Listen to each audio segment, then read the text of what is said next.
Hallo, herzlich willkommen bei uns auf 1000 PS TV, liebe Abonnenten. Wir sind hier beim härtesten Reiseenduro-Vergleichstest, den wir je gemacht haben, mit dem härtesten Enduristen, den ich kenne, mit dem Toni Doppler. Hallo. Servus, Nils. Da müsst ihr dranbleiben, ist der wildeste Hund, den ich kenne. Die zwei Motorräder, ein paar Meter Asphalt, sonst im Gelände, Mördervideo.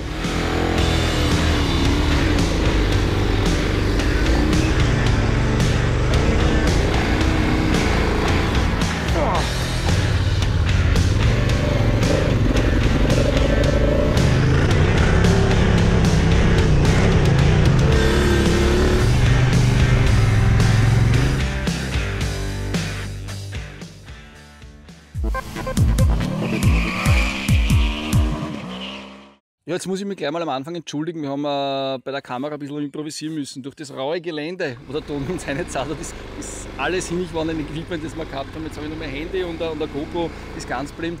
Und der Grund, warum der Toni der wildeste Endurist des Österreichs ist der, weil er es geschafft hat, hier in Österreich in einer wunderschönen Gegend rund um Kirchschlag einen Staatsmeisterschaftslauf im Enduro zu machen mit einer 70 Kilometer. Toni, also dieser Ehrgeiz und dieses benzinverrückte Blut, das du da in dir hast, erzähl, was hat dich dazu geleitet, dass du einen ÖM-Lauf mit 70 Kilometern mit in Österreich veranstalten willst? Wie war das? Ganz einfach. Wir haben im Club darüber gesprochen und da ist mir gesagt worden, ich bringe das nie zu Wege. Und begonnen hat es mit der Enduro-Trophy 2011, glaube ich, der erste Lauf, Stang de Reis. Haben sie mir erklärt, das wirst du nie schaffen, behördliche Genehmigung. Es ist mir dann in kürzester Zeit gelungen, dass ich alle Genehmigungen hatte, habe das Rennen durchgeführt, ist eingeschlagen, weil das Wetter passt hat, alles traumhaft gepasst, reden heute noch drüber. Und dann hat sich das weiterentwickelt. 2013 haben wir ein scheiß Wetter, ein Jahr gehabt mit Schnee, halben Meter Schnee, haben das Rennen trotzdem gemacht. Da reden aber auch noch alle drüber, oder? Da reden auch noch immer alle drüber. Und dann 2015 ist wieder so weit gewesen, machen wir Rennen, machen wir keins. Bin ich angesprochen worden, ob ich bei der Enduro beim Haki mitmache. Und dann habe ich zu meinen Kollegen gesagt, von MSD Wein, da machen wir ein gescheites Enduro, das was es schon lange nicht gegeben hat. Haben wir gesagt, wir probieren es und ist uns gelungen. Ja, und bin ja selber alle zwei Läufe mitgefahren. Und es ist ja so beim Enduro, also bei so einer Veranstaltung, du musst ja mit den ganzen Grundeigentümern sprechen. So ist es. Und da sieht man gleich, wie du an die Sache rangehst. Auch beim Endurofahren, jetzt immer gefahren sind, das Wichtigste ist Respekt den Mitmenschen gegenüber, oder? Das Wichtigste ist immer stehen bleiben, wenn jemand auf der Straße steht, von den Grundeigentümern, stehen bleiben, mit ihm reden. Und reden ist das Allerwichtigste. Und eins muss man sagen, ich kann nur den Grundeigentümern sagen, weil im Endeffekt fahren wir drüber, zerstören ein bisschen den Weg, versuchen das nachher so gut wie möglich herzurichten, aber den Schaden, was wir anrichten, können wir sicher nicht bezahlen mit keinem Geld, nichts, sondern da gehört auch von den Grundeigentümern Idealismus dazu. Und das Wichtigste ist immer, Wertschätzung mit den Grundeigentümern reden und akzeptieren, was sie sagen. Ich glaube, das macht der Reiz des Endurofahrens aus. Wir sind ja viel unterwegs und wenn man da mit den Mitmenschen, respektabel umgeht, dann kann man wirklich viel erleben und wenn man das nicht macht, dann erlebt man nichts. Dann erlebt man nichts und hat nur eine schlechte Nachrede und ich muss auch sagen, alle, die mitgefahren sind bei unseren Rennen, haben sich absolut diszipliniert verhalten und wir haben eigentlich keine negative Rückmeldung. Na wunderbar. Und jetzt war es so, dass ich dich überrascht habe. Ich habe gesagt, wir machen dann Reise-Enduro-Vergleich, weil ich wusste, du bist der zacher Hund. Und dann bin ich gekommen mit den zwei Geräten und dann hast mir du gesagt, du bist ja noch nie mit so einer Reise-Enduro gefahren oder schon lange nicht mehr. Und dann beim ersten Aufsteigen, das ist schon heftig, oder? Für mich war das Schwierigste. Ich bin mit sowas noch überhaupt noch nicht gefahren. Ich habe schon lange probieren wollen. Aber das Allerschwierigste ist das erste Mal aufsteigen. Dass man darauf kommt, ohne dass das Ding umfällt. Aber in dem Augenblick, wo das Ding einmal in Bewegung ist, wird das lustig und je mehr man fährt, umso interessanter wird es.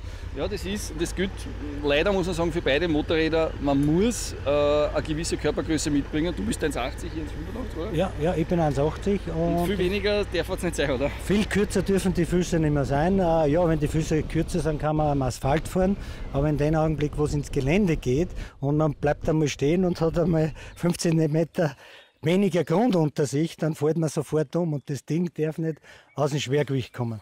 In dem Augenblick, wo das Gewicht einmal von Seiten kommt, da hält man das Ding nicht mehr. Und dann war es so, dass der Toni leider relativ schnell, die Lust entdeckt hat und hat dann mächtige Auffahrten daherzahlt. War Wahnsinn.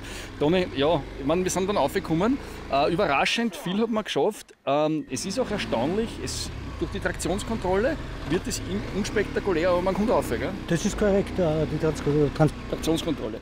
Traktionskontrolle. Ja, sowas kennst du nicht auf deiner A-Enduro. Die kenne ich auf der A-Enduro, wobei die neue hat es auch schon drauf. Okay. Aber da sehe ich keinen Unterschied momentan. Aber bei dem Ding merkst du die Traktionskontrolle und da kannst du Vollgas geben und das Ding fährt so auf, dass du immer schön davor ist. Und wir haben einen kleinen Manko an der Afrika-Twin haben wir entdeckt bei der Mannsteuerung, wo du länger blind bist. Da muss man aufpassen, weil es schaltet sich nach dem Ausstellen immer die madige Stufe quasi ein. Gell? Das ist korrekt. Das ist ein Negativum für mich, weil immer, wenn der Motor ausgeschaltet wird, die Start neu, ist die höchste Stufe der Traktionskontrolle. Und so wie wir im Gelände waren, ist das nicht in Ordnung, weil da stirbt das Motorrad ab und das bleibt stehen beim Bergauffahren. Da muss man immer auf die 1er-Stufe gehen oder komplett wegschalten. Das ist ein bisschen ein Philosophieunterschied zwischen den beiden Motorrädern. Bei der Afrika Twin ist man sehr schnell bei der Traktionskontrolle drin, da drücke ich da drauf und kann quasi die Traktionskontrolle regeln. Hier bei der KTM muss ich tief ins Menü einsteigen und muss mich ein bisschen durchkämpfen. Dann kann ich aber das ganze Motorrad in den Offroad-Modus stellen und dann bleibt es auch den ganzen Tag im Offroad-Modus. Man muss halt dann auch im Kopf drin haben, wenn man am Asphalt kommt. Hier wird viel Schlupf zugelassen. Ich habe ein bisschen theoretisches Wissen jetzt für uns mitgebracht. Es ist so, dass die Afrika Twin am Papier eigentlich Offroad-tauglicher ist. Sie hat ein 21 Zoll Vorderrad und sie hat mehr Federweg als die KTM. Wenn man dann aber im Gelände ist, wirkt die KTM ein bisschen sportlicher, oder? Das ist korrekt. Es ist kein direktes Gefühl mit dem Untergrund bei der Afrika Twin und sie ist gleichmäßiger, ruhiger. Ein typisches japanisches Motorrad. Also kennst du japanisches Motorrad? Weil ich hätte jetzt genauso gesagt, das ist Japan. Einfach. Das ist Japan, ganz einfach, harmonisch, gleichmäßig. Und bei der KTM ist es doch schon, dass die ein bisschen rauer ist, aber dafür auch interessanter zum Fahren. Ja, das ist aber so. Wenn man dann oben sitzt, glaubt man ist da der Weltmeister. Aber wir sind mit beiden Fahrzeugen alle Abschnitte gefahren. Ja, das ist korrekt. Beide schaffen die Streckenteile. Wir sind eine Streckenteile gefahren von Stang de Reis. Das ist die Staatsmeisterschaft. Staatsmeisterschaft Lauf mit Einverständnis für die Grundeigentümer. Aber ich habe sie vorher gefragt und da sind wir auch nette Auffahrt gefahren und das ist mit der Afrika Twin aber problemlos gegangen. Die KTM hat ein bisschen gestrauchelt dabei. Ja, das muss man sagen, das ist deswegen gestrauchelt, weil ich umgesessen bin, oder? Das weiß ich nicht, ich habe die nicht gesehen. Ja, das ist jetzt nicht sagen dürfen, dass ich hier unten war. Ja. Aber das, glaube ich, war nur der Grund wegen dem Filmen. Ja, genau. Ja. Ich habe dann mit der Kamera herumkämpfen müssen. Genau so ist es. Nein, ich habe hinten die Kontenance komplett verloren, weil ich habe nicht glauben können, dass er das wirklich auffährt. Aber er hat es echt gemacht. Na, zu den Motorrädern muss man noch ansagen, du bist jetzt ein bisschen da nachdenklich geworden. Wie ich dann gesagt habe, was kosten, wird man dann schon ein bisschen mehr nachdenklich. Billig ist es nicht. Und die traurige Wahrheit ist ja das, die Sachen, was man an der KTM sieht, da ist KTM wirklich stark, da gibt es ja irrsinnig viel Zubehör und da kannst du nochmal gescheit Geld ausgeben. Da ist die Honda ein bisschen schwächer, da gibt es nicht dieses Ausmaß an Zubehör. Aber rein vom Aufsitzen, Wohlfühlen, das ist schon was die Honda sehr gut kann, gell? Das ist korrekt und zum Aufsitzen geht es auf die Honda ein bisschen einfacher wie auf die KTM. Weil auf der Honda sitzt man ein bisschen tiefer wie auf der KTM. Und für mich war das erste Mal, bin ich auf der KTM aufgestiegen, war schwierig das allererste Mal. Je länger ich gefahren bin, ist es immer einfacher geworden. Aber bei der Honda ist es eine Spur einfacher. Sie ist eine Spur niedriger und das merkt man beim Aufstehen. Ja. Jetzt ist es aber so, dass du gesagt hast, beide Motorräder faszinierend, aber der Traummotorrad ist ein anderes, oder? Mein Traummotorrad ist ein KTM Rallye, dass man richtig in die Wüste fahren kann. Und das wäre mir wirklich ein Traum. Ja, wir haben gesehen jetzt im Gelände, bergauf ist eigentlich das geringere Problem als dort, wo es bergab dann war mit den Reisenduros, oder? Das ist korrekt, weil beim Bergauffahren gibt man Gas und beim Abfahren, beim Abfahren ist immer heikel mit dem Bremsen. Ich habe doch ein bestimmtes Gewicht, das was ich runterbremsen muss. Und wenn es ein bisschen feucht wird, wird es heikel. Ja. Aber im Großen und Ganzen hat das super funktioniert. Na gut, jetzt müssen wir aber eine Empfehlung abgeben. Ich weiß nicht, Toni, ist es richtig, wenn man sagt, für die Leute, die, wie soll ich sagen, gern dieses sportliche Touch, den KTM versprüht, da ein bisschen mitbringen wollen, ist das Richtige. Und die sagen, den Komfort in Kombination mit dieser Zähigkeit schätzen die Afrika Twin. Wie würdest du das sehen? Ich würd das so sehen, ich kann es ja jetzt mittlerweile schon sagen. Die älteren Semester, glaube ich, sind mit der Afrika Twin besser bedient und die jüngeren, wüderen mit der KTM. Ja, jetzt ist es so, dass sich die Jüngeren wahrscheinlich beides nicht leisten können. Das ist richtig, aber es gibt auch ältere Semester. Die sich gerne jung fühlen, oder? Die sich jung fühlen und auf der KTM fühlst du dich sicher jünger. Fühlst du jünger?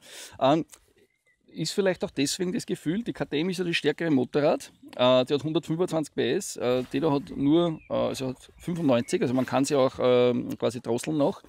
Und dann ist so, dass die hier eine Verdichtung hat von 13 zu 1 und die von 10 zu 1. Ja. Das macht diese Maschine hier radikaler, wilder und die hier kräfteschoner. Das ist das Interessante.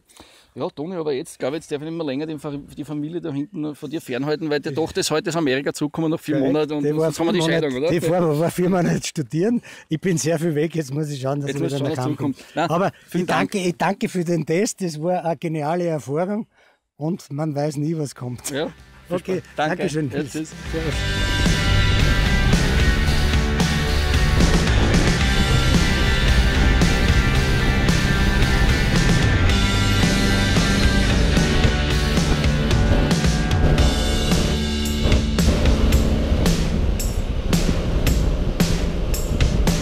Ja, den Toni haben wir jetzt entlassen, der ist zurück bei seiner Familie.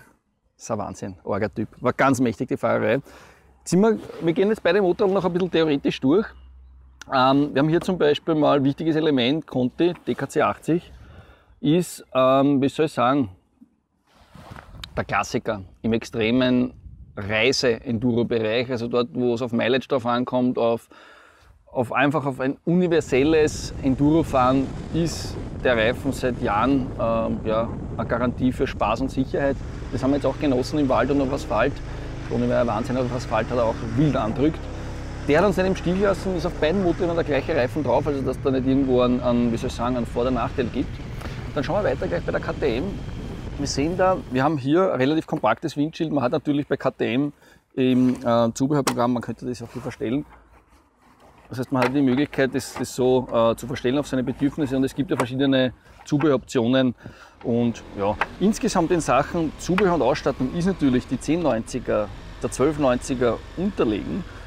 Es ist aber so, wenn man jetzt damit fährt, hat man nie das Gefühl, das kleinere, schlechtere oder schlechter ausgestattete Motorrad zu haben. Also im Prinzip, wenn man hier oben ist, hat man jetzt im Vergleich zur großen KTM, zur 1290er, immer das Gefühl, na, mehr braucht man, das ist ein sagenhaftes Motorrad. Dann sind wir hier beim Fahrwerk und im Vergleich zur Afrika Twin haben wir tatsächlich auf der KTM weniger Federweg. Trotzdem im Gelände, dort wo es sportlich geworden ist, war die KTM dann überlegen. Sie hat das sportlichere Setting drinnen und die Honda hat aber trotzdem alle Sequenzen und alle Fahrsituationen mitgemacht. Sie hat dann einfach den längeren Federweg, das heißt das komfortablere Motorrad ist die Honda, das spektakulärere im Gelände die KTM.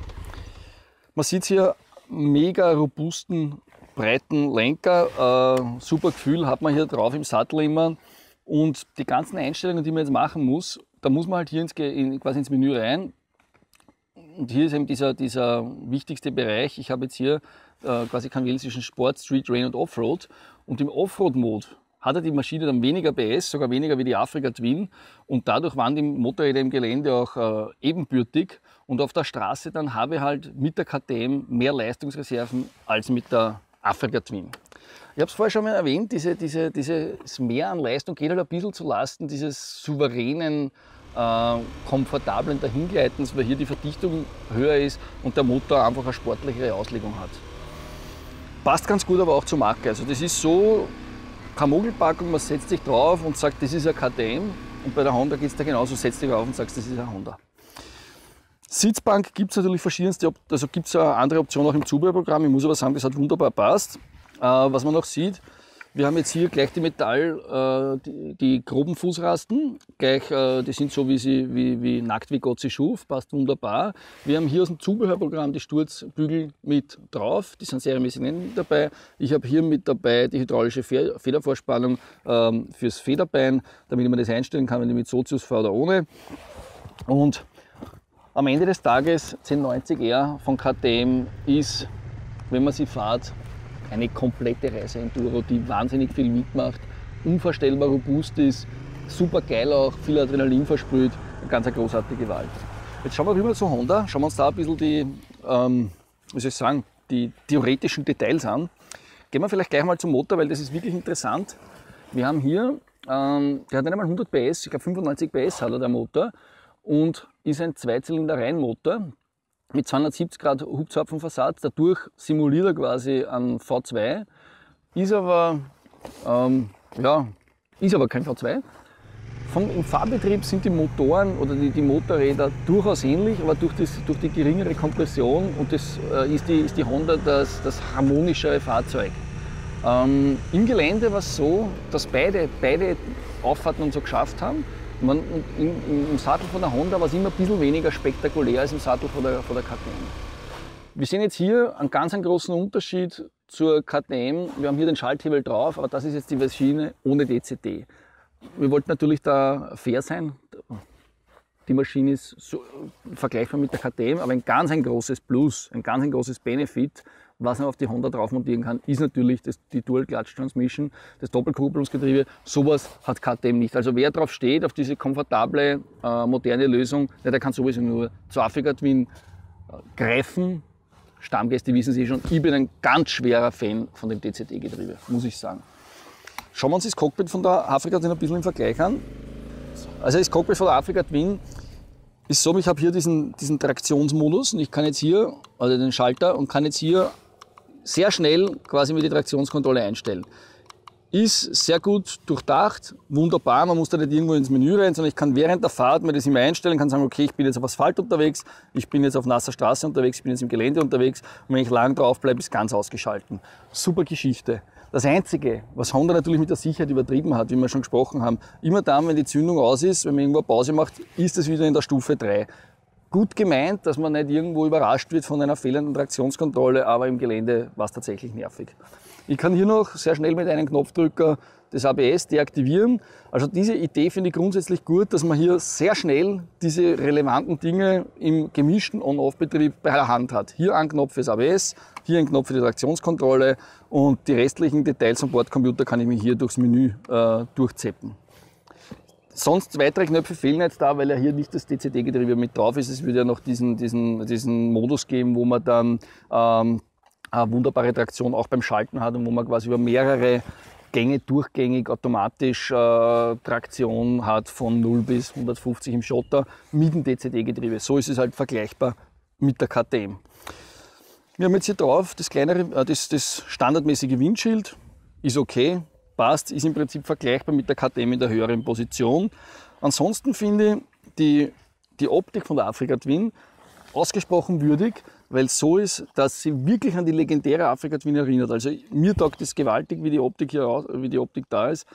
Die Front, das ist eine echte Africa Twin und mittlerweile sind ja schon viele Offroad-Videos und Geschichten entstanden. Ist auch so, dass die Africa Twin ja auch von den Fans der Alten echt positiv aufgenommen wird, weil sie diesen Spirit weiter pflegt. Sitzposition, ich sage mal auf der Africa Twin, einen Ticken mehr Fahrkomfort, aber es ist auch KTM nicht schlecht. Also das ist wirklich ein Jammern auf hohem Niveau. Ich möchte euch jetzt nur zeigen, von der Sitzposition her, wenn ich jetzt oben sitze, ich bin jetzt 1,85, also auf der Africa Twin ist ganz leimend und wie der Toni schon vorher gesagt hat, also die könnte man vielleicht fahren bis Körpergröße 1,75 möglicherweise. Bei der KTM ist es so, dass ich, wenn ich aufsteige, ich werde es euch gleich vorzeigen, also da möchte ich schon keinen Zentimeter weniger sein und der Toni hat sich schon ordentlich strecken müssen, wie er aufgestiegen ist. Also wenn ich jetzt hier aufsteige, man sieht, es ist schon Wahnsinn. Also das schränkt natürlich die Kaufzielgruppe ein. Zum einen der Preis, sie sind ja durchaus ähnlich angesiedelt vom Preis her, und zum anderen die Sitzhöhe. Das ist halt schade, anders geht es halt nicht. Riesige Federwege hat man unten drunter. Das Fahrzeug ist hier relativ breit, dass man einen gescheiten Fahrkomfort hat im Vergleich zu einer Hard Enduro. Und dadurch muss man halt ein ausgewachsener Mann oder eine sehr große Frau sein, um diese geilen Abenteuermotorräder genießen zu können. Na, jetzt hoffen wir, dass wir euch ein paar geile Infos mitgeben haben auf dem Weg. Sicherlich eine schwere Wahl zwischen die beiden Motorrädern. Beide robust, haben beide viel mitgemacht. Beide machen die gleichen Passagen mit, aber ich denke mal, sie haben in einzelnen Nuancen doch ihre Unterschiede und bin gespannt, ob der eine oder andere Kunde von einem Fahrer einer Africa Twin oder einer 1090er vielleicht von den Erfahrungen schon posten kann unten drunter. Würde mich echt freuen. Tschüss.